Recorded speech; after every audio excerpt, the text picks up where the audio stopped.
the Narrative Podcast with Halsey Allen. The Narrative Podcast is changing the narrative one episode at a time.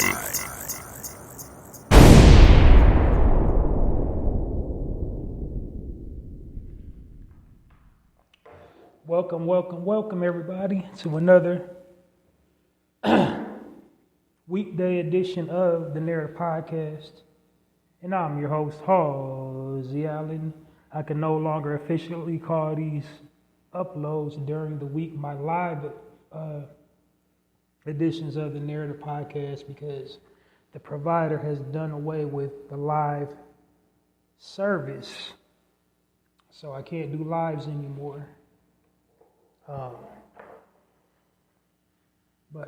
So welcome to the weekday episode of the Narrative Podcast, weekday edition. The Narrative Podcast is the home of original people peace, original people reciprocity, and original people culture. I dive in more into my what my podcast is all about, the synopsis, bring you up to speed.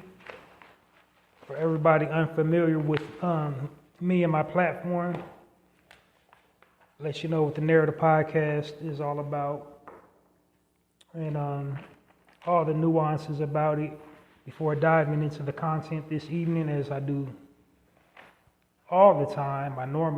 My regular listening audience already knows the demonstration.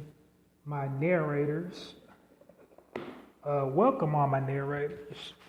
How's everybody doing today on this terrific Thursday? So like I said, I'm going to give you a brief walkthrough of the Narrative Podcast before diving into the content this evening. I'm just making nice and, being personable with the audience, making small talk, I guess. This is a podcast. We got a whole lot of stuff going on. It's Thursday. We made it over the hump day. I'm trusting everybody got plans for this weekend. As we know, this month is Black History Month. I kicked off the celebration last week during my weekday, shared a Black History fact on my weekday broadcast of the Narrative Podcast and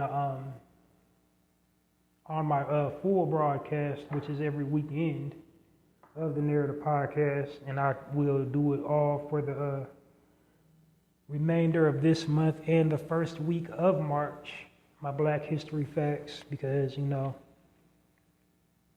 28 days definitely isn't long enough, and most certainly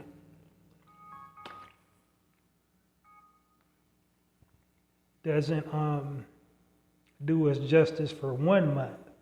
So 28 days is a definite no-go to share our rich ancestry and culture.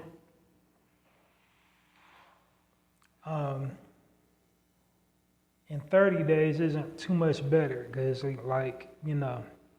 but anyway, got the Super Bowl, I believe, this month. We got the Super Bowl coming up, I believe, on the 11th. Niners and the Chiefs. So, myself, I haven't been keeping up with stats ever since the whole Kaepernick thing. So, I don't know, but, I ain't trying to crap in nobody's cornflakes. If you, love football, want to attend a Super Bowl function, then that's great. Good for you. I definitely won't be checking for it. I'll probably, I dip in and out, watch the ads and whatnot. But everybody's getting excited about that. They're talking about Janet Jackson is supposed to be, contemplating doing another performance And just my thoughts is that's great as she does. I know it'd have to be a sizable bag to even get her to consider it, but you know, all money ain't good money. I hope sis don't do it.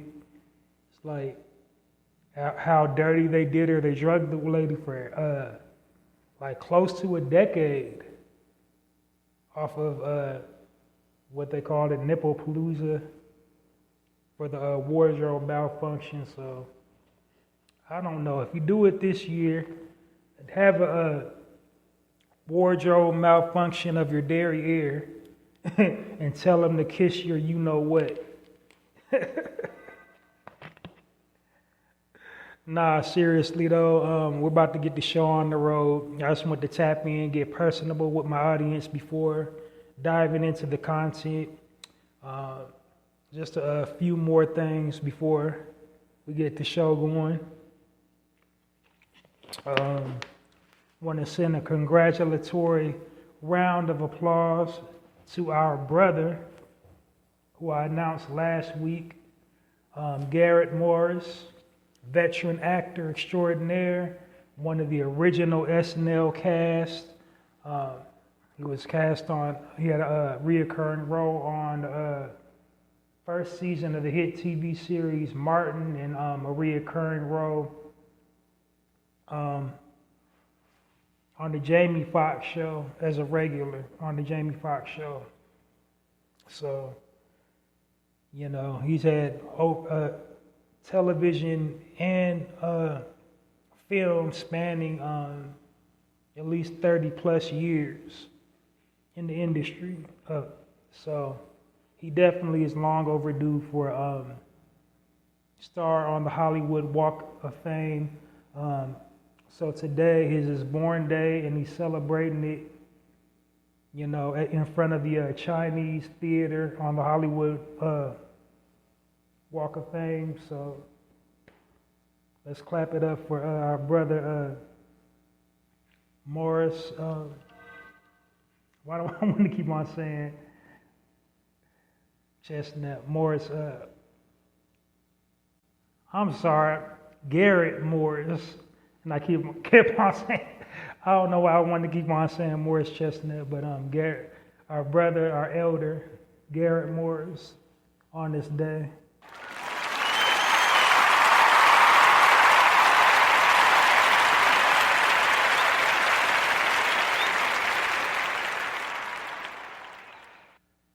Long overdue. Like, long overdue. I can't stress it enough. Because like him, compared to a lot of people that been getting stars on the Hollywood Walk of Fame in the last decade, you know, his track record compared to a lot of other people is just like, you know, the math's not mathing. Like, a whole lot of people don't really deserve it. I think a whole lot of people these days are just buying their stars. You know, he's coming from the era where he had to earn it.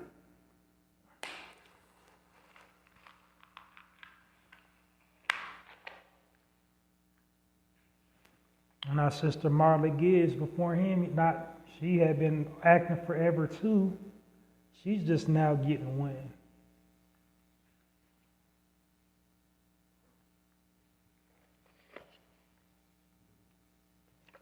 But anyway.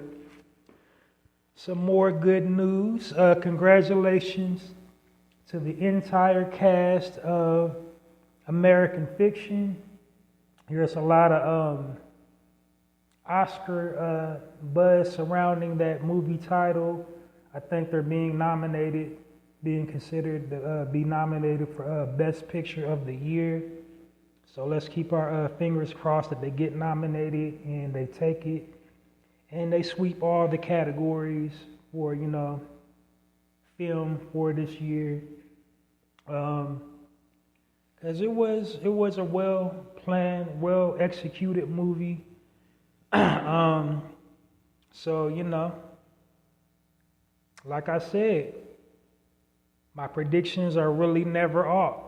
So if you've been listening to my podcast, everybody that I've ever predicted on a project to knock it out the park, knocked it out the park and got awards, and everybody that I predicted was going to bomb. Like, so like, I'm kind of spot on with my predictions.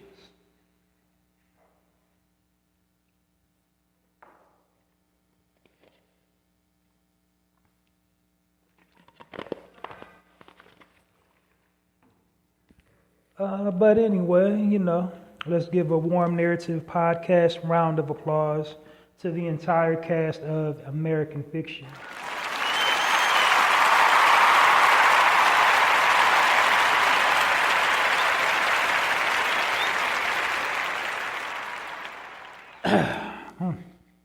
All right, so got that all caught up.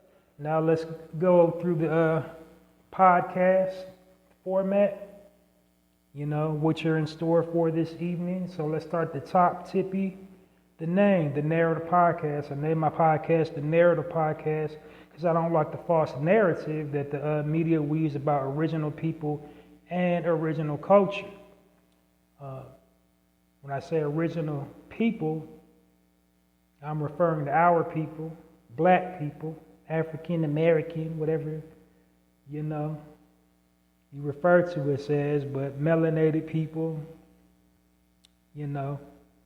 I get into why I refer to our people as original people a little later on in the segment, in the synopsis.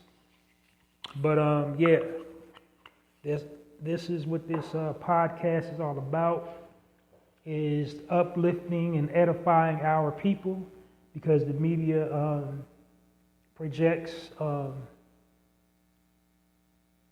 negative image about our people and our culture. So on my platform, what I'm doing is uplifting, edifying our people and our culture, because the media just supplies us with negative frames of reference about our people and our culture. As a matter of fact, that's a perfect segue for my tagline, the Narrator Podcast, changing the narrative one episode at a time.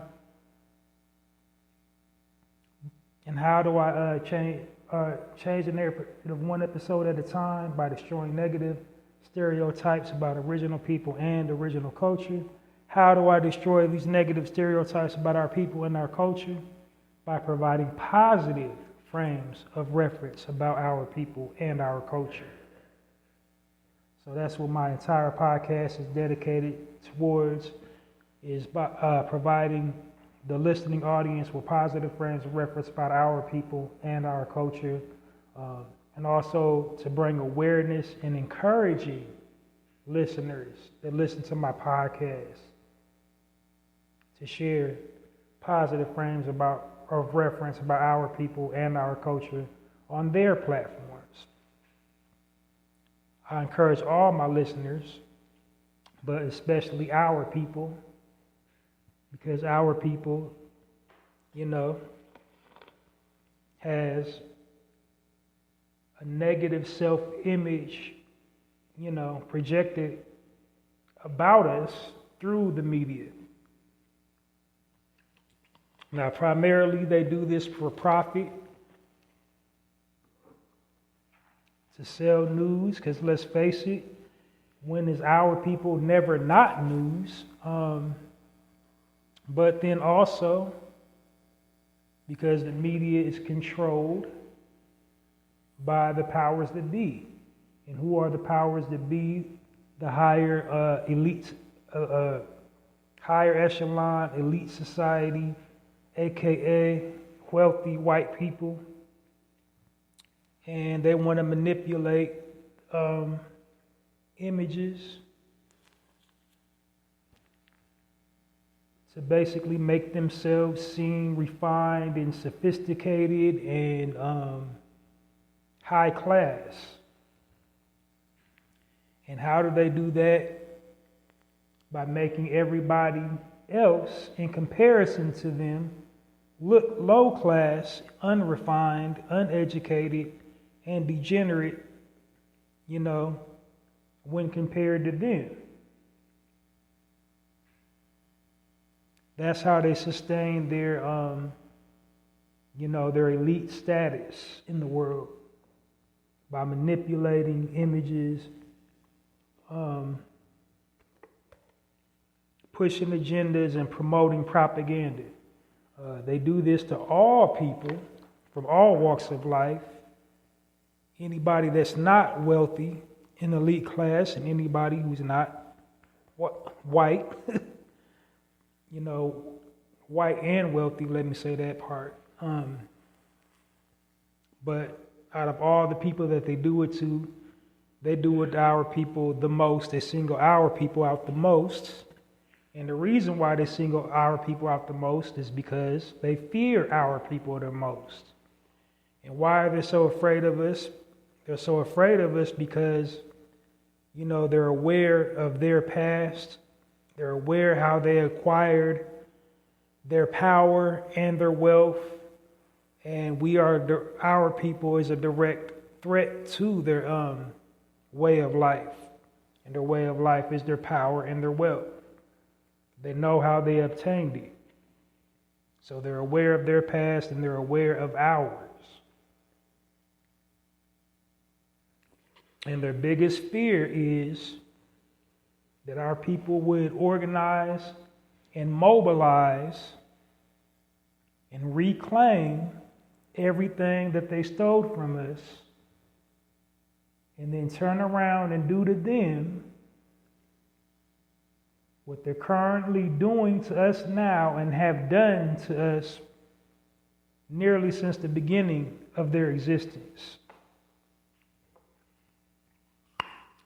But it's an ill-gotten fear because that's not in our people's nature. We don't have a history of claiming things that are not ours. We don't have a history of rape, pillage. We don't have a history of lying and saying we invented things we did not invent. We don't have a history of forcing our ideals, beliefs, and value systems on other people, forcing them to, worship the way we worship, believe in what we believe, and think what we think. We don't have a history of that. That's somebody else. That's them, not us. So basically, they do all this to us because,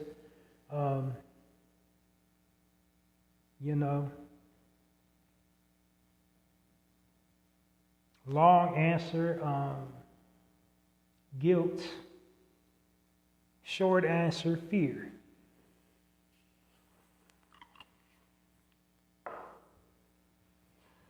But anyway, more about the Narrative podcast.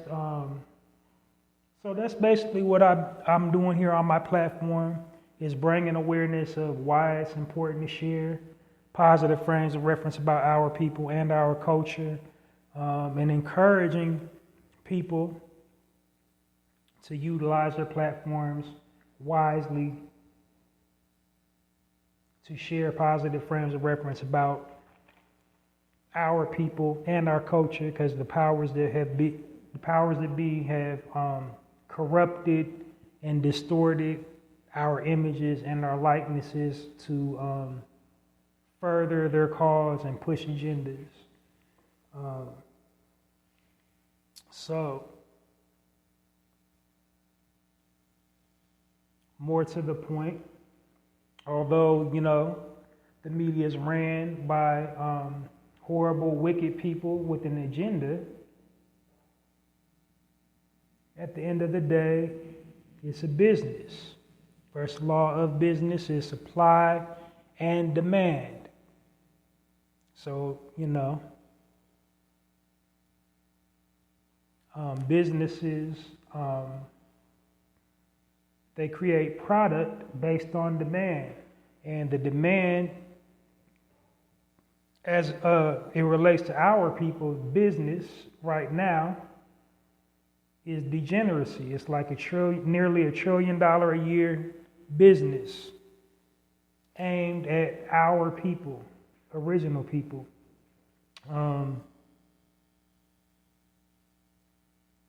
And partially we're the blame of it because we keep on subscribing to these negative stereotypes and stigmas that are placed over us because we keep on posting it and recycling it and regurgitating it online. Thus, demonstrating a need for it. Because we're living in the digital information age, and that's how these Fortune 500 companies do business. They associate you as a person by whatever you're posting online. And then they'll go create products to accommodate, your interests. It's kind of unfair, but that's how, living in this day and age, that's how we judge everything. We judge people based on that.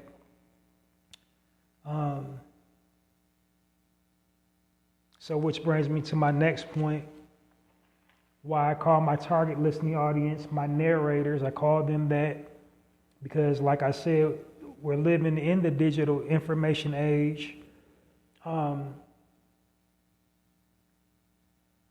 The double-edged sword is, we can't control what, people outside of our culture think about us, how they perceive us, how they engage and interact with us and, what they think about us. But what we can control is, what presence we project online, what we're posting on our platforms about our people and our culture.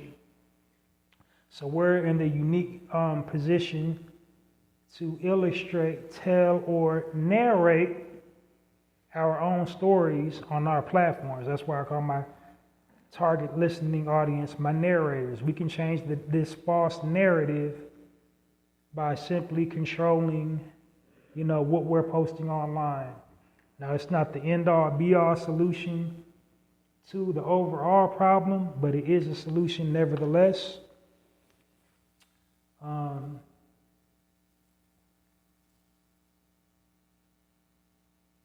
Yeah. I think I covered that section. So some more little quips about my podcast. It's not my intention to enlighten or seek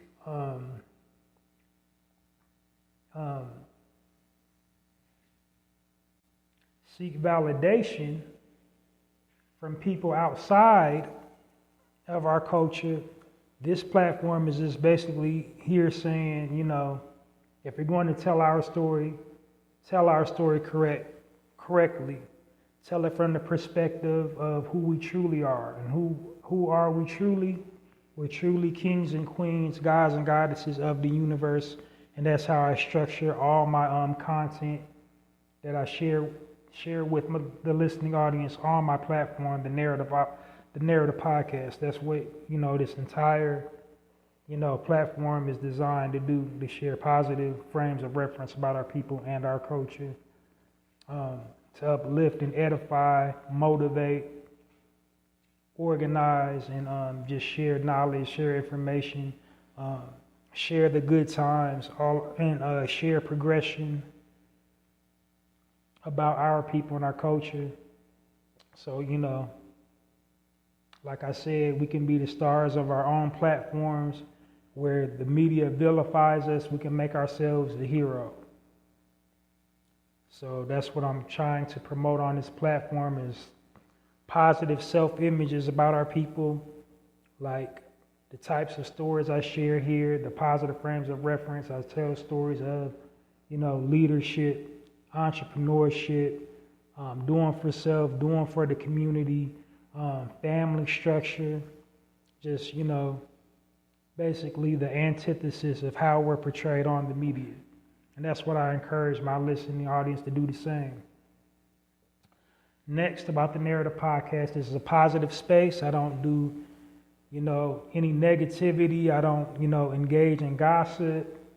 I don't promote gossip, slander, none of that. This is a positive space. This space is designed and dedicated to uplift and, edify our people. Like, we catch hell from all sides, and, I definitely don't want to project hate Gossip is killing our people, and it's $1 billion a year industry from us, slandering each other and dragging each other through the mud online. So here I'm trying to, just showcase and highlight us at our best, and not trying to kick people when they're down. So basically everything I share on my podcast is like the why. That's the lens I focus on, our people. It's like, yes, we have, our social issues. Yes, we have our in-house issues, stuff we need to take accountability for, things we need to work on and grow. And, things, we need to work on as a people and accept and take accountability. We know the problems we have, but, I focus the lens on the why part of it. It's like, okay, yes, we do this, and yes, we do that, but here's why we do it. Because they have created this condition for us. And that's, how I focus all the content on this platform. So if I ever bring up a brother or sister's name, it's not to clout chase or to denigrate them. It's basically to illustrate the point of why. Why is this happening? Why is this person at odds with this person? And, why did this happen in our neighborhood? And I might use a famous person as just an example, a vehicle, if you will, to the underlying point that I'm always trying to make about why our people do it. Yes, we do need to take accountability for our own actions and acknowledge the wrong things in our community and stand on one accord as a people and fix out said issues in our community. But then also, it shouldn't always be our go-to to be like, we got to do better. And like, why do we have to do, the people that have had everything done to them, it's always we have to do better.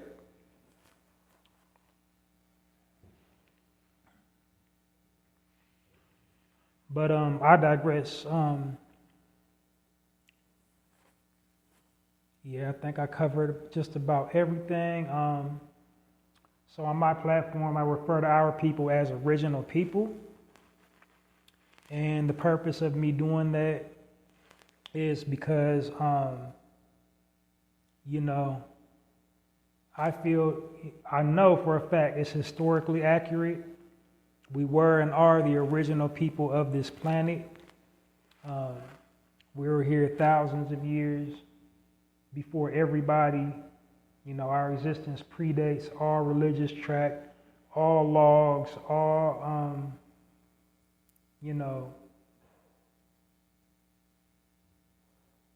all forms of, logs, calendars, whatever you want, however you record events in time. Our existence on this planet predates all that. And contrary to all unpopular belief, our people, we wasn't dwelling in caves. We didn't have cranial overbites. We wasn't grunting. We was forming full sentences. We was inventing and creating. We was fully sentient. We was standing fully erect. We wasn't hunched over, covered in body hair and living in caves. That's somebody else. That's another group of people. That wasn't us. We was building cities and citadels and, creating civilization.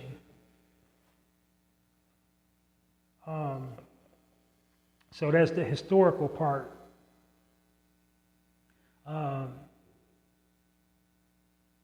Next part, the reason why I refer to our people as original people is also as a form of, unity. I believe it's an all-inclusive term that includes everybody from all walks of life, as many of us were scattered all throughout the globe, from different land masses, And contrary to all unpopular belief, we didn't get to all them other places via slave boats. That's another false narrative that, the media, powers that be, that just keeps on trying to push on us. Like I said, we was the original man and woman of this planet. There's not one corner of the globe that we didn't originally exist. It was already there, especially here in the Americas. Now, I'm not saying slavery did not happen. It absolutely was a real thing, but the majority of us, our resistance and, especially here in the Americas and abroad, like places like Europe, Mediterranean, Asia, Indonesia, like Australia, places like Ireland, Switzerland, like we was already there. Even North Pole and South Pole, we was already there. But, like I said, we hail from many different land masses. We all have many different views, cultural, spiritual, political, you name it, anything that divided people, we all have a difference to divide us. Yet we're the only people that make differences amongst ourselves. Everybody outside of our culture, they just call us black. But as much differences that we share, that we all have one unique characteristic, one underlying thing. We can all trace our lineage back to the original point of origin for all civilization on this planet. That's how our bond, that's how we're connected. Therefore, we're original people. And that's why I refer to our people as original people as often as possible here on the Narrative Podcast. And I encourage all my listeners to do the same. If you're comfortable just referring to yourselves as black, then go right on ahead. I'm not trying to tell people, what they shouldn't do on here. I'm not a shitter, If you feel comfortable and confident calling yourself black, then just go right on ahead. But, I believe that original is a better description for us as a people, for so many reasons. Lastly, this is a time-sensitive platform. I try not to exceed 1 hour per broadcast, and the purpose of me doing that, this is an audio platform, so I don't want to bore my listening audience to sleep. So I just want to keep it fresh, keep it concise, and just keep all the subject matter flowing. I can't do that if I'm just droning on and on and on. So, I try my very best to, have speaking points for each topic and time each topic and transition to different topics in an efficient way. So I make it, digestible for the listener, no matter, what intellect level they're on, they can follow it and keep up. You don't have to clear your entire schedule to, listen to an episode of the Narrative Podcast. And by the way, I'm getting close to 400 episodes. So I'm like, 300 episodes in, 300 plus episodes in. So yeah, I'm moving in these podcast streets. But I think I told you everything you need to know about the Narrative Podcast. So without any further ado, I'm diving into the content. Now this is a weekday. I do have two different formats. This is my weekday format. And on my weekday format, what I do is I share news articles, and then I deliver positive frames of reference. I talk about current events, whatever's trending. And I do the news articles because, like I said, we're constantly being bombarded with negativity, They want to program and condition us to believe nothing positive ever happens in our community. So I'm sharing, inspirational, motivational, uplifting stories within our community. And then I deliver, commentary, just commentate on current events happening either, in the nation, all over the globe, or specifically something happening within our community. And the purpose of me doing that is controlling the narrative. Because the media, they'll go out of their way to have us looking and sounding like all types of crazy. So it's never my intention to indulge the negative stereotypes and stigmas that they place over us. I want to, just cover it from our perspective, whatever's happening in the world or within our community from our perspective, not just them from the outside looking in. And so, like I said, also, it's Black History Month. I will be sharing a Black History fact and then plug in all my projects that I got currently going on, and then, turn you loose and let you enjoy your evening. So, I try to keep it brief and simple and to the point as possible here. So having said that, without any further ado, I'm going to dive right on into the content with my very first news article of this evening. So my very first positive frame of reference here on the Narrator podcast comes to you in the form of an article, and the headline reads, it'll help if I had my notes together. First article of the evening, the headline reads, 18-year-old Black entrepreneur lands deal with major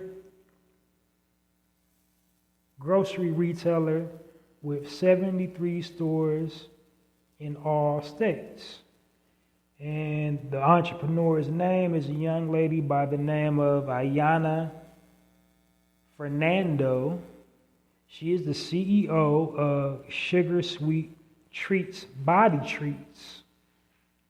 Her brand is currently partnered with Fresh Time Market in Kalamazoo, but it's available in like 13 more locations in the nation.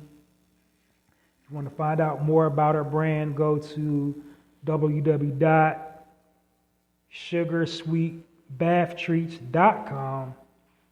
And when you get there, you'll notice her mission statement is to endeavor to partner with local charities and other nonprofit organizations that focus on giving back to underserved communities. Now, off rip, I really have an issue with the term underserved, because it's like a dog whistle for just our community, the Black community, original people community. We're not underserved because we can't provide service for ourselves. We're underserved because, the powers that be refuse to service our community, to provide service to our community. Not because all of us are broke. So I got a problem with generalizations. But other than that, she gives back to the community. She partners up with other nonprofit organizations. She primarily partners with organizations that focus on mental health. She's a mental health advocate. Also, nonprofit organizations dealing with, housing, being displaced, being homeless, and organizations that help homeless people back on their feet through training and, resources like food and training to get themselves back on their feet, getting, to get a home and all that, to be a productive member of society. So that's a very good, that's a very good cause to take up. And so let's give a warm Narrative Podcast round of applause to our sister, Ayana Fernando, CEO of Sugar Sweet Treats Body Treats.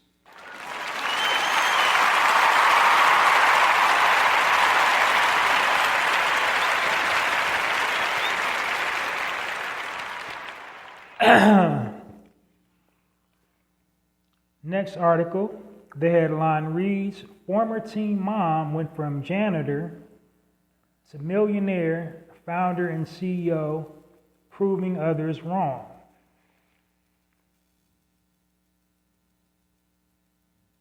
And the sister's name is Ronisha Brown, but on social media referred to herself, she's Ronnie for short, Ronnie with 2 N's.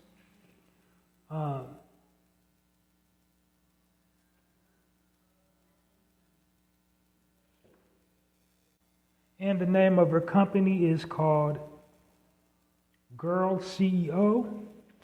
And you can visit her site at www.girlceo.com. Basically, it's an online resource for female entrepreneurs to teach them all the quintessential things that they need about starting and running a business. And she has a very diverse background in many fields, so she is for many fields. My only regret is she only extends her services to women. Some brothers could utilize those types of services as well. So maybe she'll be progressive and start something for the guys too. I don't know, but right now she's just focusing on the sisters, the girls. She had meager, humble beginnings, like the headline said. She was, mopping floors at one point. Couldn't find anything. She has her story that was her inspirational story. She was at her lowest point, cleaning people's houses. I don't know if it was through an agency or through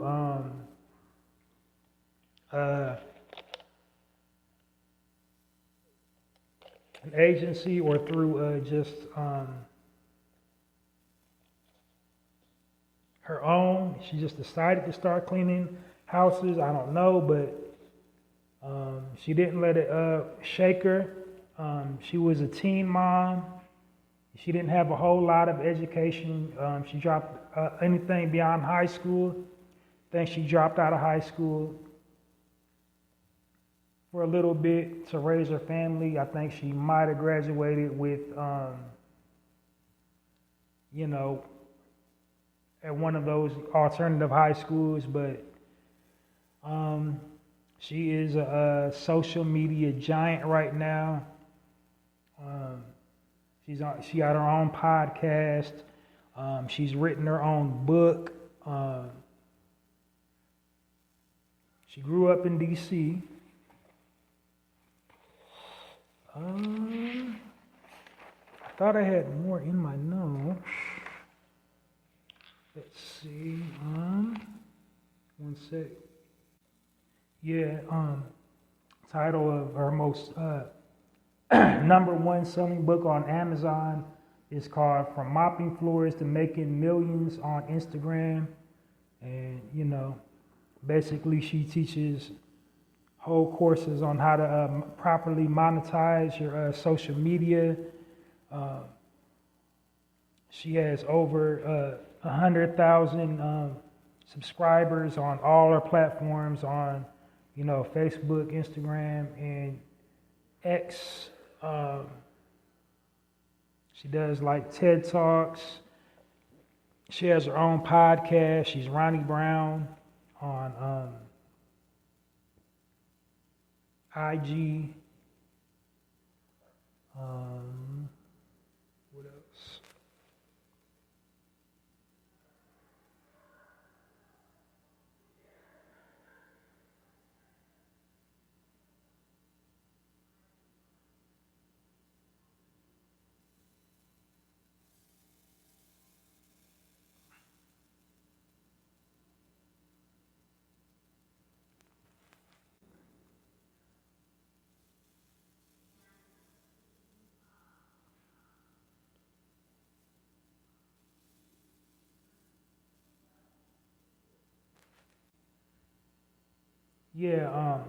Ronnie Brown is,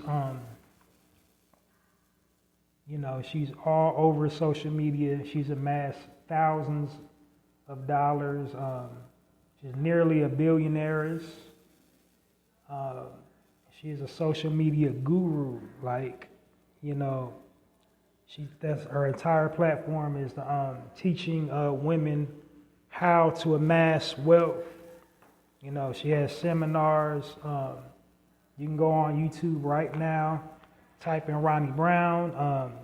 You want to make sure that you type in Girl CEO behind it, because if you don't, a football player's name will pop up. But she is legendary. Somebody can definitely learn from. I think, fellas, y'all should follow her too. I'm gonna definitely start following her and just have my pen and pad, taking notes, because you got to go seek knowledge. I think even though all of her content is geared towards specifically women, you can still find jewels anywhere. You can still find gems and jewels and polish it and cater it towards your needs. So I wouldn't be too turned off just because it's geared towards women. You can still learn something, and she's definitely somebody would want to learn the inside track the business. So let's put our hands together and give a warm Narrative podcast round of applause for our sister Ronnie Brown and her companies, multiple companies.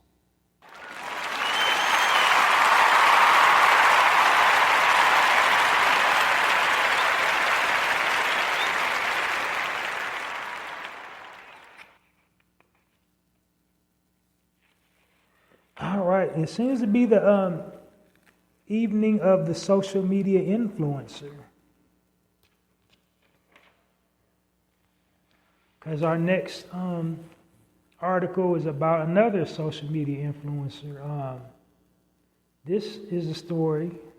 Headline reads, 36-year-old black mom of two making over $144,000 a year as a truck driver. And the sister's name is Clarissa Rankin. And she owns her own truck driving agency by the name of J.C. Rankin's Transport. It was established in 2018. Her husband inspired her to, pursue her dream. She was always interested in learning how to drive big rigs. But she started off small, doing trucking for another company. And she was doing vlogs on YouTube. So she was a vlogger, and she was vlogging her truck driving journey, and that's what kind of pushed her over the top. As far as how she amassed enough wealth to start her own truck driving agency or company, excuse me.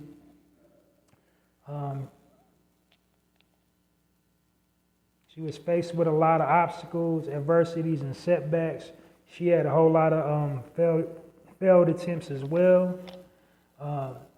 On the social media side, she's over 16 million followers. On Instagram alone, all her platforms, YouTube, she's at like 100. All her videos is at like 12 to 18,000 views. So, she's getting trucking bread, she's getting social media bread. So that's in and of itself a huge accomplishment. So let's give a warm Narrative Podcast round of applause for our sister Clarissa Rankin and JC Rankin's Transport.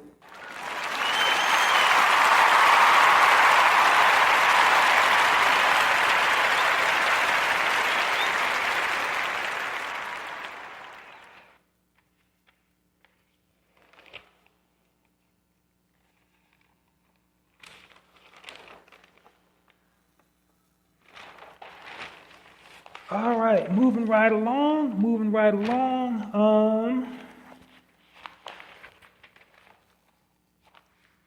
This evening, tonight, we're at the Black History Facts. So, as we know, it is now officially Black History Month. It's going to be celebrated all this month, but I kicked it off last week with a couple of Black History Facts.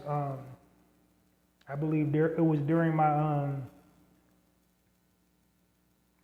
weekday Black History Fact with the advocate that predated Rosa Parks for the bus boycott, a young lady in Alabama, and then also the godfather of Black History Month was this weekend. So today, we're going to be looking at, and then mind you, just to give you a disclaimer, I'm giving you the streamlined version, the condensed book version of this next person, because this is history. This is like thousands of years back. But I'm just going to glaze over the high points of his journey, and like so many people owe him and our people, for what he's did. And what he did was basically invent pretty much every single martial arts style known to man.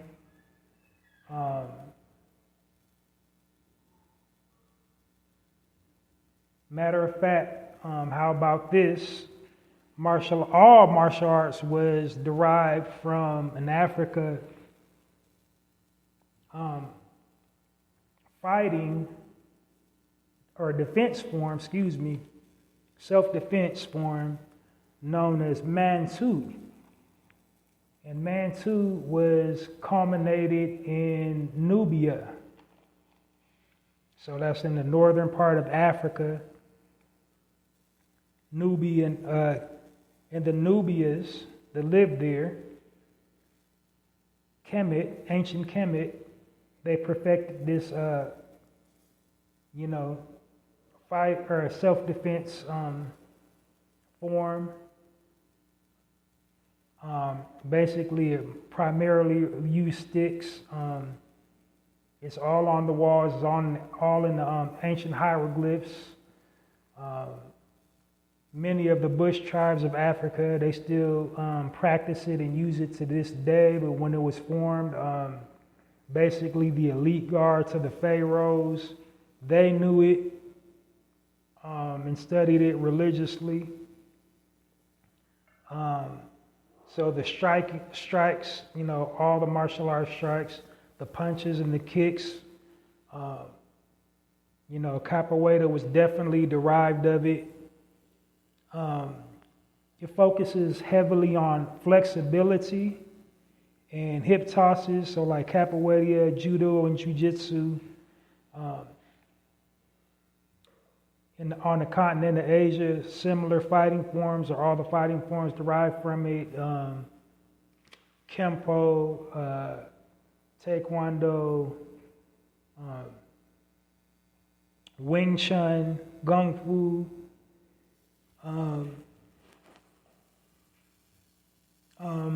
so many more.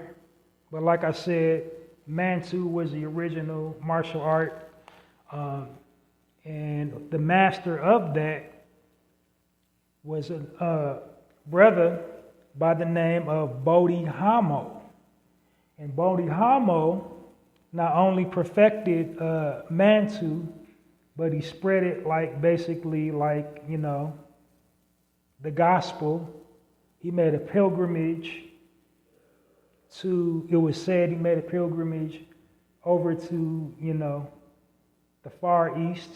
It said he walked from India all the way to the continent of Asia, which is not outside of the realm of possibility, because as you know, if you know anything about history, the geographic landscape of Earth has changed several times throughout history. Things were just closer together. So it's very, highly probable that happened. And so when he got there, not only did he bring, Mantu, but he also, it said that he, founded, brought spirituality to him, founded Buddhism, also, controlled breathing, meditation, higher elevation of the mind.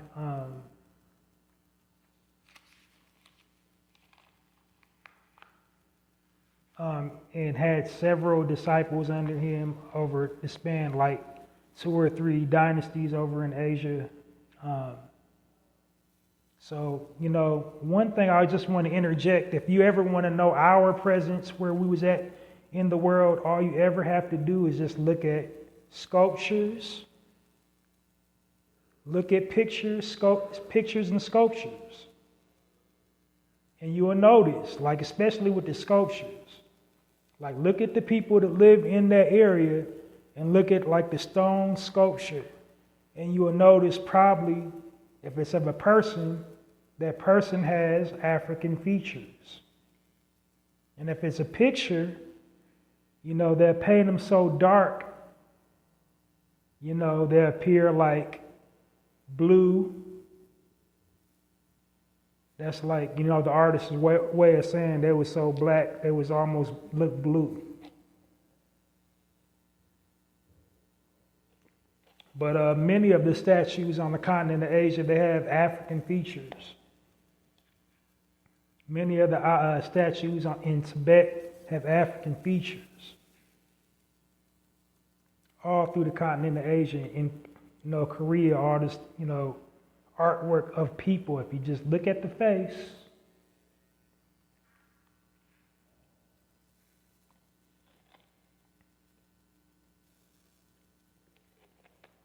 in the islands, in the Easter Islands, you bet, those big giant heads in the Easter Islands.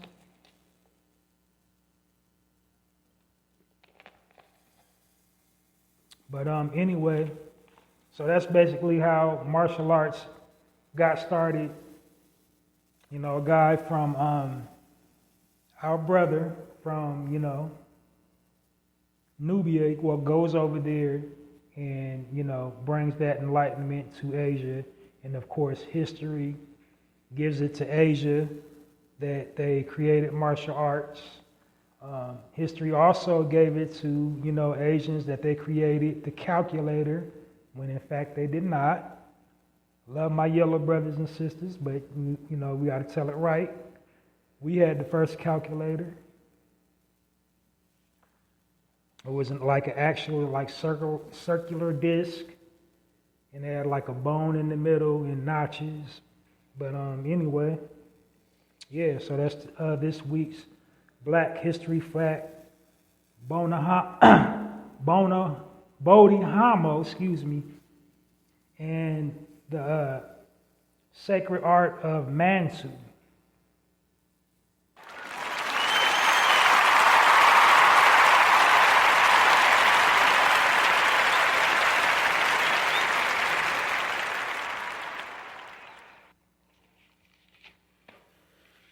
All right, moving right along. Speaking points of the day. So, a little update from a story that I had covered previously about the graveyard over in Alabama that was behind the a county jail. So basically, basically this is an update on the people that was buried in behind Hines County in Poppersfield, in Jackson, Mississippi. So in addition to having all them people like just being unalived behind a county jail, they was auctioning off their organs. Can you believe that? How like so many people, they went in there, their family hadn't heard from them in forever, and they're sitting up there unalived in a field. No pine box, no county pine box, no nothing. The COs ain't told their families, ain't sent no kites, nothing. And not just in our community, like Caucasian people too. And now the number, every time I check into the story, it seems like the numbers are skyrocketing. They're finding more and more bodies. And the state's not doing anything about it. Like, that place needs to be shut down. Everybody needs to be fired. Like, people's loved ones, are you serious? Are you serious? And this place has been corrupt for years. So if it wasn't that, they was hearing people, the COs abusing inmates, really poor standard accommodations, like bad plumbing, just like jail ain't supposed to be pleasant, but that is just like that particular county jail is like similar to something out of a third world country.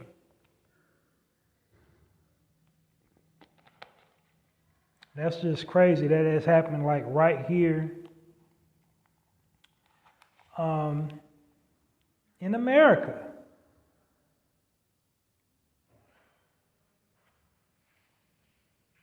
So I don't really got too much talking about it. I'm just at this point stating the obvious, like corrupt powers to be. It's like a modern regime. It's like them old movies in the mid 70s about the corrupt county guy. You go passing through the little hick town, and some redneck sheriff pulls you over and they toss you in the county jail, and then to get your freedom you gotta bust out of jail because they're so corrupt.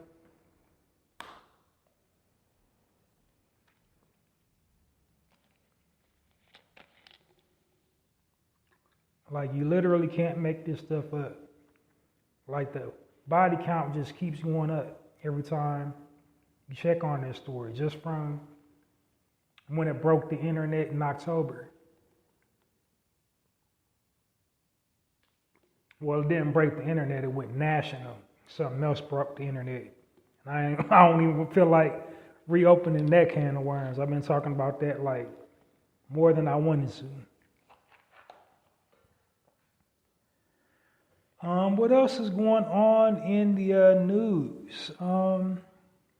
our brother over on Capitol Hill, Lloyd Austin, made a public apology for not properly informing,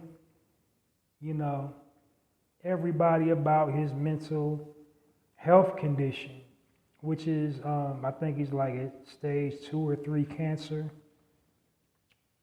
I feel he shouldn't have had to issue an apology. Just like reading in between the lines, it seems like it was like apologize or get fired. Like, a government job, like you have to be transparent with your medical health. And he failed to, I guess, provide them, and he missed a lot of days due to the illness, I'm guessing. I didn't really follow it closely. I just think it's some BS that he had to issue a public apology for his terminal illness. He's terminally ill. Why are you apologizing? Why are they making the brother apologize? I don't get it.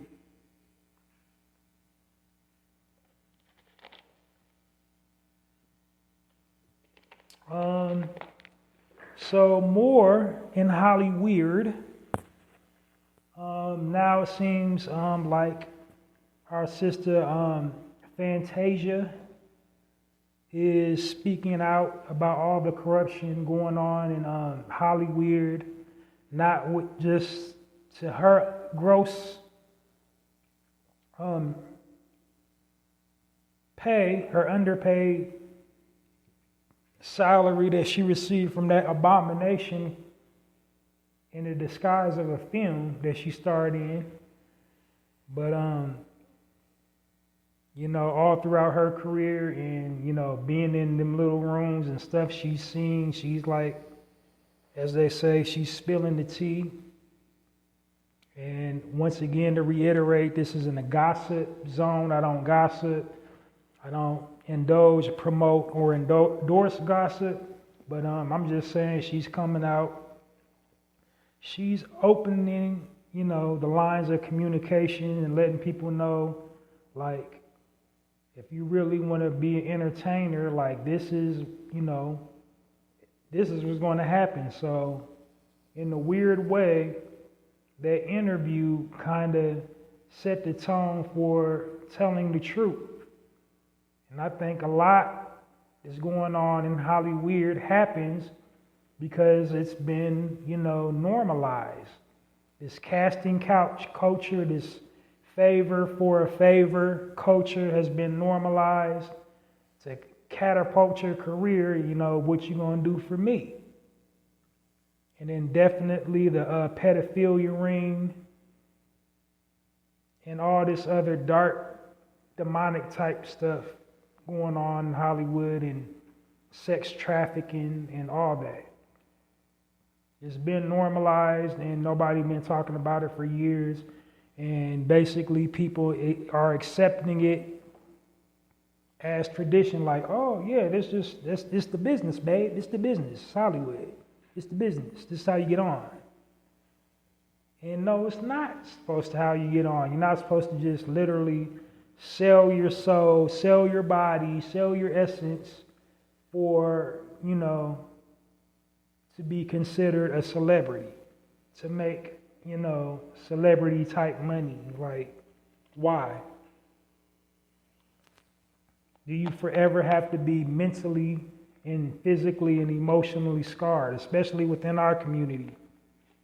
So I don't believe, the sister's allegations is off. And, also to be mindful. Now, when Fantasia was making her rounds to Hollywood, she went to American Idol as a functioning illiterate. So I know for a fact she got taken advantage over because she couldn't even read her contracts and the stuff she's signing. But she is a success story that she overcame so much adversity and she's still here and just keeps getting better and keeps, breaking barriers and breaking the ceiling. But, of course she got taken advantage of. She couldn't read when she came to Hollywood. So there's people that got PhDs and doctorates and all that, and they get screwed in their contracts.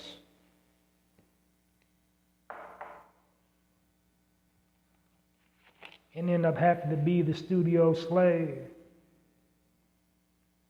You know, metaphorically and literally. That's crazy. But good for her that she's using her platform to, you know, speak up and shed light on it. And I think more and more people, you know, need to start coming forward, and that you know, force the change from these wicked, diabolical people running that industry.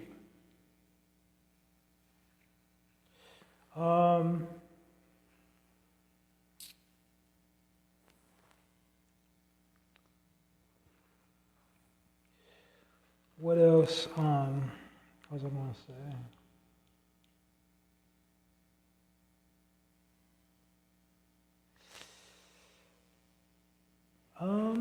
So I guess I'm pretty much done then.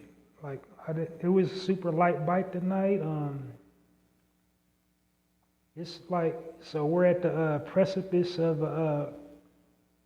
you know, a looming war with China.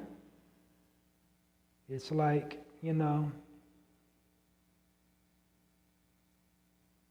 that old nut, like, who didn't see that coming? We're like right at the you know, finna be at the general elections, and now we're going to war with a superpower with people that like invent everything. So it's not looking too good for us on the war tip.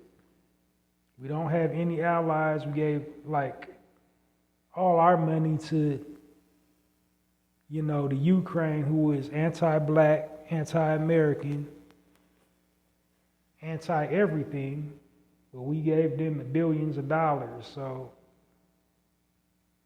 wow. And now we're about to go to war with China. How are we going to defend ourselves? Their technology is so advanced.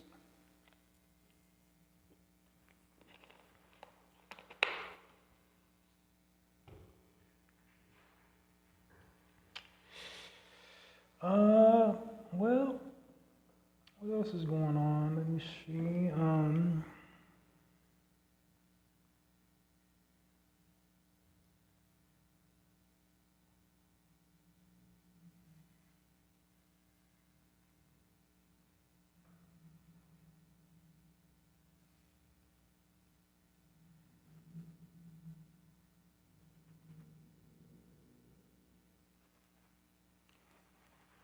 Apparently there is our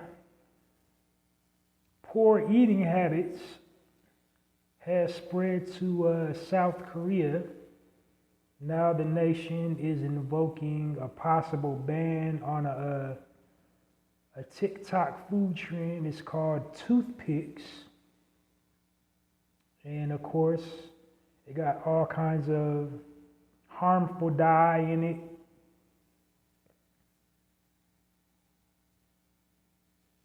And things of that nature. So it's on the verge of, you know, the Korean government is on the verge of outlawing it because it has, you know, the food coloring.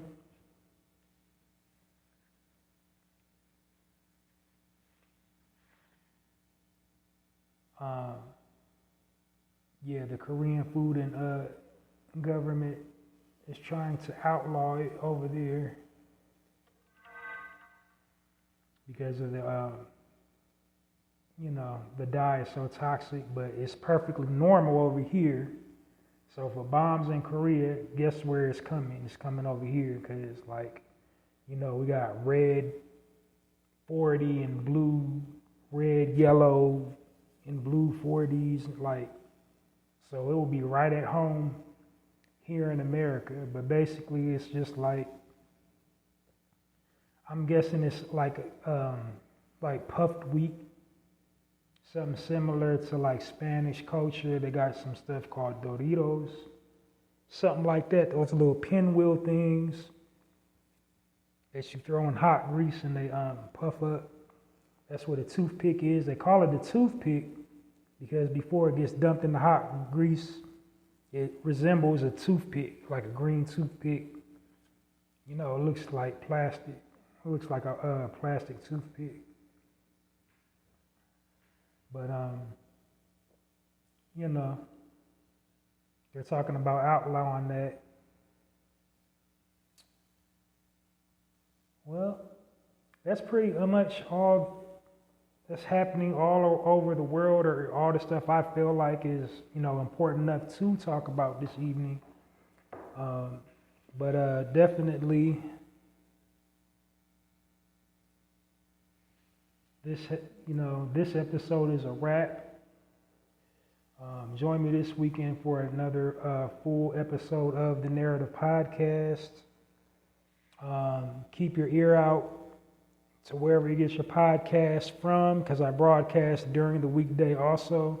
I don't know what days I have available, so, you know, just keep your ear out on the days when I did have free days. I used to just go live, but I'm not able to go live anymore because the platform that I'm on has removed the live function, you know, from their service.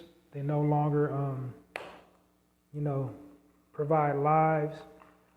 Now, I checked in with them. They're talking about possibly restoring it, but they was having all kinds of problems.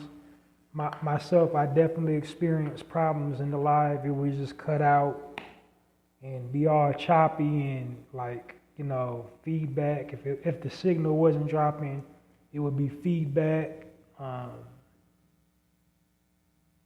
So yeah, this wasn't the best platform to do an audio live on, but so they said they're going to consider restoring it, but for right now, I can use other services. I haven't seen the other services, but okay, I'm kind of rambling on, but like I said, this episode of the Narrative Podcast is officially wrapped. Keep your ear out wherever you get your podcast information from, because this platform that I'm on broadcasts directly to YouTube and Twitter, so you will never, or X, formerly known as Twitter, because it broadcasts to both of them automatically. So follow me on YouTube. I'm Halsey Allen on YouTube. Subscribe, hit the notification bell. Follow me on X, and you'll always be notified every time an episode of the Narrative Podcast is uploaded. Join me this weekend for another full episode of the Narrative Podcast. Remember to download this episode and all previously recorded episodes of the Narrative Podcast, wherever you get your podcast from. And if you have not done so, please go out and do this today. I have written a book of poetry titled The Black Card. It's available on poetizer.com. Poetizer.com has a virtual library. So go to poetizer.com, go inside their library, and purchase my book title, The Black Card. The Black Card is about a 30-page book of poetry, and it encompasses our entire existence as a people. You know, it basically captures our life and our lifestyle as a people. It's basically like a survival guide. Like I said, it's about a 30-page read. It'll make a good coffee table book, travel book, just a chillax book, you know. Travel, you can read it on the plane, read it on the plane, train, automobile, wherever you get your green eggs and ham, Sam, I am. But whatever you do, go purchase the black card. Basically, the black card is a comprehensive look at our people and our culture. It's basically a survival guide of our people and our culture. So do yourself a tremendous favor. Go read the black card, or get your black card revoked. I also have a personal poetry blog called hallziespoetrycorner. It's on blogger.com. My address for that is www.mrhallziesblogs.com. And you can go check that out anytime. It's like a collection of all my poetry. I spontaneously write it in the moment. I don't, contemplate on what I'm going to write. It's just whatever thought is in my head at the time. It's so ingenious and so creative. You would think that I spent like 10 or 20 minutes contemplating on the piece, but no, it's just like, it's written spontaneously. Go check that out on blogger.com. And the name of my site again is Hallzies Poetry Corner. The address is www.mrhallziesblogs.com. And the way you support it is share the link to Hallzies Poetry Corner or poems featured on Hallzies Poetry Corner on all platforms. So like whatever you're active on YouTube, on Facebook, X, TikTok, Snap, whatever you're active on, share, poems from my poetry blog, Hallzies Poetry Corner at www.mrhallziesblogs.com. My tagline for that is Hallzies Poetry Corner, poetry with a passion, poetry for all occasions. And when you read them, you'll find out why. But go support my poetry on Hallzies Poetry Corner. And remember to download this episode and all previously recorded episodes of the Narrative Podcast. Hit me up directly at passionwebmail or poeticpassion.host. That's it, and that's all, y'all. Join me this weekend for another full episode of the Narrative Podcast. I'm Halsey Allen. I'm changing the narrative one episode at a time. I'm inviting you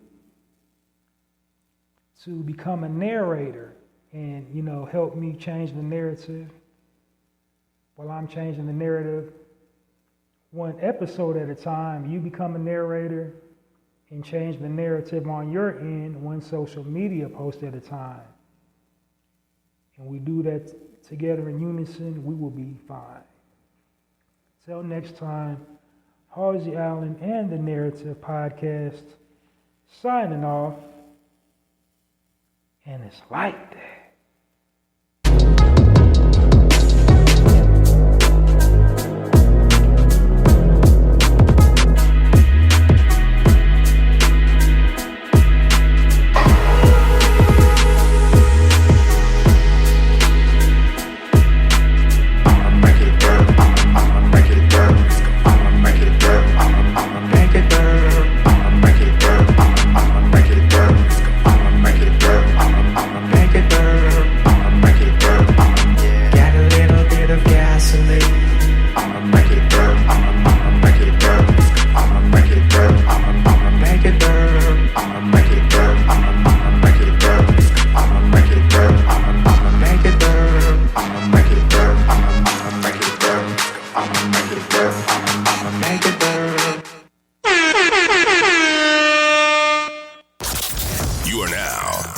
To the Narrative Podcast with Halsey Allen. The Narrative Podcast is changing the narrative one episode at a time.